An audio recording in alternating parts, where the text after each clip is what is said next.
দিনটি ছিল শুক্রবার। আমার শ্বশুরবাড়ির পক্ষ থেকে বাপের বাড়ির সবার ছিল দাওয়াত। সো এভরিওয়ান, আসসালামু আলাইকুম। আশা করছি সবাই ভালো আছেন। ছোট্ট একটি রিলস নিয়ে আপনাদের সামনে চলে আসলাম। দেখতে পাচ্ছেন ঝটপট সব গুছিয়ে ফেললাম, খাবারও রেডি হয়ে গেছে। তারপর একটু পর মেহমান চলে আসবে। আমি তো অসিকার জন্য ওয়েট করছি। অসিকার সাথে সময় কাটাতে খুবই ভালো লাগে। এই তো আমার মা চলে এসেছে, ওকে একটু ট্যাং খেয়ে দিচ্ছি। ও বলছে খুব মজা হয়েছে। আর মেয়েটা অনেক কিউট, মাশাআল্লাহ। সবাই ওর জন্য দোয়া করবেন।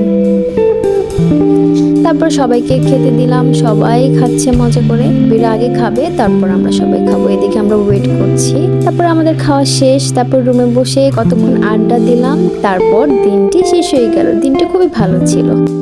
মা, এটা হাই দাও। কোথায় আসছে? কোথায় আসছে মা? কোথায় আসছো তুমি? তোমাদের তোমার আমি কে তোমার?